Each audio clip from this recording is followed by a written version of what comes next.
Hello friends, আজ আমি আপনাদের দেখাবো টিভিএস রেডারের 2024 সালে লঞ্চ হওয়া নতুন ভার্সন সুপার স্কোয়াড এডিশনের ফুল স্পেসিফিকেশন, লুকস এবং বাজার মূল্য সম্পর্কে। তো কথা না বাড়িয়ে চলুন শুরু করি। তার আগে বাইক সম্পর্কিত সকল আপডেট পেতে আমার চ্যানেলটি সাবস্ক্রাইব করে রাখুন। এই বাইকটি দেখার পর প্রথম যে জিনিসটি আপনার নজর কাড়বে তা হলো বাইকটির গ্রাফিক্স। বাইকটিতে রেড কালারের উপর অ্যাভেঞ্জার স্টিকার করা হয়েছে, যার ফলে আগের রেড কালার রাইডারের থেকে এই বাইকটি বেশ আকর্ষণীয় দেখতে লাগছে। যেহেতু লুকসের ব্যাপারে শুরু করেছি, তো প্রথমে সামনের দিকে থেকে শুরু করি। তো আপনারা দেখতে পাবেন সামনে ডিআরএল লাইট এবং হেডলাইট সেটআপ সে আগের মতনই রয়েছে, কারণ এই হেডলাইট সেটআপ ডিআরএল সেটআপ অর্থাৎ হেডলাইটের যে লুক, এটা খুবই আকর্ষণীয় একটা লুক, ফেমাস একটা লুক, যা কাস্টমারদের মনে বেশ ভালোভাবে জায়গা করে নিয়েছে।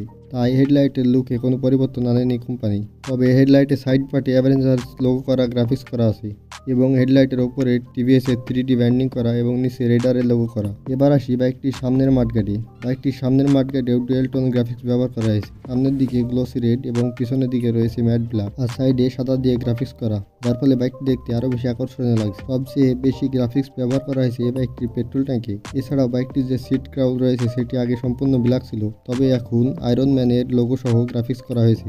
সাইড কভারে রেডারের 3D লোগো ব্যবহার করা হয়েছে।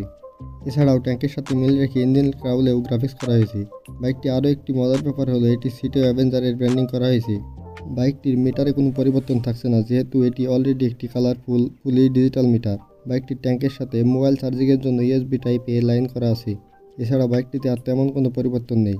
বাইকটির ইঞ্জিনে i3S টেকনোলজি ব্যবহার করা হয়েছে, অর্থাৎ জ্যামের মধ্যে ক্লাচ চাপলে ইঞ্জিন অফ হয়ে যাবে, আবার ক্লাচ ছেড়ে দিয়ে আবার চাপলে ইঞ্জিন স্টার্ট হয়ে যাবে। তবে টিভিএস এই ফিচারটির নাম দিয়েছে টিভিএস ইন্টেলিগো টেকনোলজি। তো যাই হোক, বাইকটির ইঞ্জিনে কোনো পরিবর্তন থাকছে না, আগের মতোই 125cc পাওয়ারফুল ইঞ্জিন ব্যবহার করা হয়েছে, যা থেকে সর্বোচ্চ 115 কিলোমিটার/আওয়ার স্পিড উঠানো যাবে এবং সর্বোচ্চ 55 থেকে 60 কিলোমিটার/লিটার মাইলেজ পাওয়া যাবে। এই বাইকটির বর্তমানে ইন্ডিয়ান বাজার মূল্য ধরা হয়েছে 1,06,000 রুপি। অন্যদিকে বাংলাদেশে এই বাইকটির দাম ধরা হয়েছে 1,64,000 টাকা।